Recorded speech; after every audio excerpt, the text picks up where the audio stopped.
అందరికీ నమస్కారం. నేను మీ రాజా. ఈరోజు మన రెసిపీ వచ్చేసి ఒక మంచి స్నాక్స్ రెసిపీ చూపిస్తున్నానండి. సాయంత్రం పూట ఇంట్లో వేడివేడిగా ఇలాంటి స్నాక్ చేసి పెట్టారంటే బయట దొరికే సమోసా జోలికే పోరు, అంత రుచికరంగా ఉంటుంది. ఎలా చేయాలో పూర్తి వీడియో చూడండి. రండి వీడియోలోకి వెళ్దాం. ఈ రెసిపీ కోసం బాగా కడిగినంటి ఒక బంగాళదుంపని తొక్క తీసి పెట్టుకున్నానండి. ఇప్పుడు దీన్ని వచ్చేసి మనము తురుముకుందాము. ఈ స్నాక్స్ రెసిపీకి మెయిన్ హైలైట్గా ఈ బంగాళదుంప స్టఫింగ్ అండి. అంత రుచికరంగా ఉంటుంది, చాలా డిఫరెంట్గా ఉంటుంది. తినేటప్పుడు మాత్రం అదిరిపోతుంది. టేస్ట్ మాత్రం తప్పకుండా మీరు ట్రై చేయండి. ఈ విధంగా నేను వీడియోలో చూపించే విధంగా మీరు కూడా చేసుకొని తినండి. ఈ లోపల మీకు ఒక చిన్న రిక్వెస్ట్ అండి. ఎవరైతే నా ఛానల్ కొత్తగా చూస్తుంటున్నారో సబ్స్క్రైబ్ చేసుకొని చూడండి. నేను పెట్టే ప్రతి వీడియో మీకు నోటిఫికేషన్ ద్వారా వస్తుంది. మీరు చాలా ఈజీగా చూసి చేసుకొని తినొచ్చు. ఇంకా మన ఛానల్లో చాలా మంచి స్నాక్స్ రెసిపీలు, బ్రేక్ఫాస్ట్ రెసిపీలు, అన్ని రకాల రెసిపీలు ఉన్నాయండి. అవి కూడా చూసి చేసుకొని తినండి. ఇలా తురుముకున్న తర్వాత కొంచెం మంచినీళ్ళు పోసుకొని బంగాళదుంపలో ఉన్నంత స్టార్చ్ అంతా పోయే విధంగా బాగా కలపాలండి. కలుపుకొని ఒక్క బొట్టు వాటర్ లేకుండా బాగా పిండుకోవాలండి బంగాళదుంపలంతా. నేను వీడియోలో చూపించే విధంగా చేయండి. ఈ వేసవి సెలవుల్లో పిల్లలందరూ ఇంట్లో ఉంటారు, స్నాక్స్లు అడుగుతూ ఉంటారు. బయటికి వెళ్ళి స్నాక్స్ తెమ్మని చెప్పినప్పుడు ఇంట్లోనే మీరు ఈజీగా చాలా తొందరగా ఇలా చేసి పెట్టారంటే స్టఫింగ్తో చాలా ఇష్టపడి తింటారు, కడుపు నిండా తింటారు, తృప్తిగా ఉంటారు. మీరు కానీ ఒక్కసారి చేసి పెట్టి చూడండి, మళ్ళీ ఇదే చేయమంటారు. అంత రుచికరంగా ఉంటుంది. ఎందుకంటే ఆల్రెడీ మా పిల్లలందరూ చాలా ఇష్టపడి తింటున్నారు ఈ స్నాక్స్ని. ఇప్పుడు ఈ బంగాళదుంపలంతా బాగా పిండుకున్నామండి. ఒక బొట్టు నీళ్ళు లేకుండా బాగా డ్రైగా పిండుకున్నాం. ఇప్పుడు ఈ బంగాళదుంపని మనము తాలింపులాగా చేసుకుందాం. దానికోసం స్టవ్ మీద ఒక కడాయి కానీ ప్యాన్ కానీ పెట్టుకొని 1 టీ స్పూన్ అంతా నూనె పోసుకొని, నూనె వేడయ్యాక ఇందులోకి ఒక 1/4 టీ స్పూన్ అంతా ఆవాలు వేసుకోండి. ఒక 1/4 టీ స్పూన్ అంతా జీలకర్ర కూడా వేసుకోండి. ఆవాలు జీలకర్ర చిటపటలాడే విధంగా ద్వారగా వేయించుకుంటే సరిపోతుంది. ఇలా వేయించుకున్న తర్వాత ఇందులోకి ఒక 1/4 టీ స్పూన్ దాకా పసుపొడి వేసుకోండి. ఒక 1/2 టీ స్పూన్ దాకా కారం వేసుకోండి. మీకు కారం ఇష్టం లేదంటే పచ్చిమిరపకాయలు కూడా 2 చీల్చి వేసుకోవచ్చు. అలాగే ఇందులోకి 1 టీ స్పూన్ అంతా చాట్ మసాలా వేసుకోండి. చాట్ మసాలా వేయటం వల్ల రుచి అనేది ఇంకా అదిరిపోతుంది. అలాగే రుచికి తగ్గ ఉప్పు వేసుకోండి. వేసుకొని ఒక 30 సెకండ్లు ఫ్రై చేసుకుంటే సరిపోతుందండి. ఇలా ఫ్రై చేసుకున్న తర్వాత మనం ముందుగా బంగాళదుంపని తురుముకున్న బంగాళదుంపలు మొత్తము ఇందులో వేసుకోవాలి. వేసుకొని ఒక 3-4 నిమిషాల పాటు మీడియం మంట మీద ఫ్రై చేసుకోవాలండి. అప్పుడే బంగాళదుంప అంతా బాగా వేగుతుంది.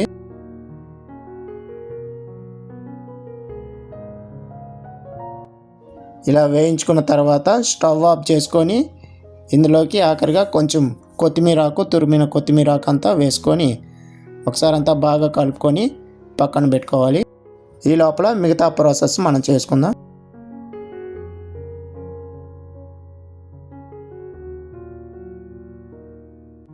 ఒక మిక్సింగ్ బౌల్ తీసుకొని అందులోకి 1 కప్పు దాకా గోధుమ పిండి తీసుకోండి. ఒక 1/4 టీ స్పూన్ అంతా వామ్ తీసుకొని ఇలా నలిపి వేసుకోండి. ఇలా నలిపి వేయడం వల్ల బాగా జీర్ణశక్తి అవుతుంది.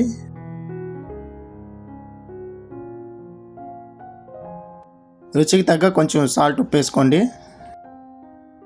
ఒక 1/4 టీ స్పూన్ దాకా కస్తూరి మెతి కూడా వేసుకోండి. టేస్ట్ ఇంకా బాగుంటుంది. 1 టీ స్పూన్ వరకు ఆయిల్ వేసుకోండి. అన్నీ వేసుకున్న తర్వాత పిండి అంతా బాగా కలపండి. నూనె పిండి అంతా బాగా కలపండి. బాగా పొడిగా మెత్తగా సాఫ్ట్గా వచ్చే విధంగా కలుపుకుంటూ కొంచెంగా నీళ్లు పోసుకుంటూ చపాతి పిండికి రెగ్యులర్గా ఎలా కలుపుకుంటామో అదే విధంగా కలుపుకోండి.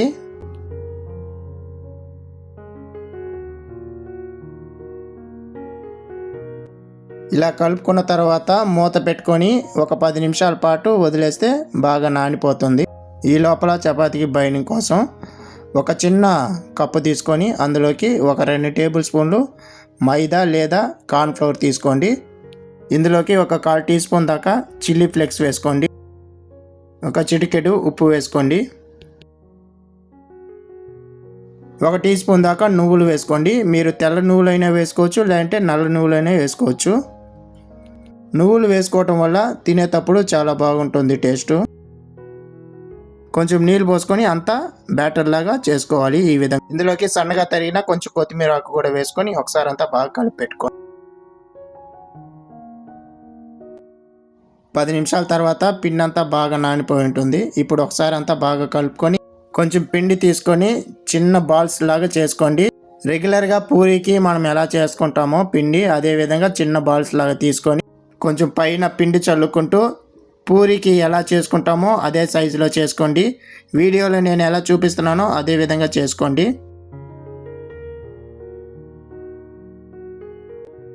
ఇలా చేసుకున్న తర్వాత నేను వీడియోలో చూపించే విధంగా ఒక చాకు తీసుకొని ఈ విధంగా షేపులు ఎడ్జెస్ అంతా కట్ చేసుకోండి.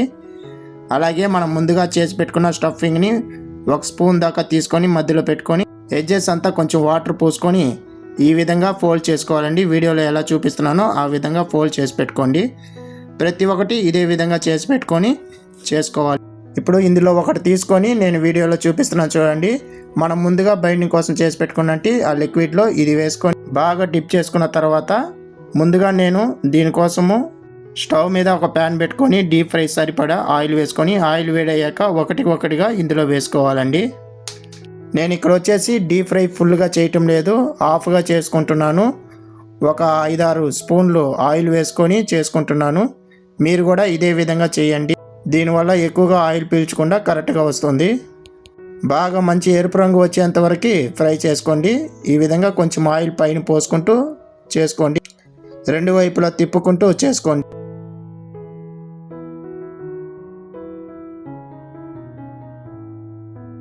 ఇలా మంచి ఎరుపు రంగుకి వచ్చిన తర్వాత వీటన్నిటిని ఒక ప్లేట్లో మార్చుకొని సర్వ్ చేసుకొని తినటమే. ఇందులోకి ఒక టమాటో కెచప్తో పెట్టుకొని తింటే అద్దిరిపోతుంది.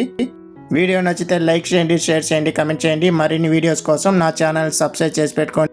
ఇలాంటి మంచి వీడియోలు నేను మీకు చేసి చూపిస్తాను. మీకు ఏమైనా డౌట్ ఉన్నట్లయితే నన్ను అడగండి, తప్పకుండా రిప్లై ఇస్తాను. మళ్ళీ వీడియోలో కలుద్దాం. ధన్యవాదాలు.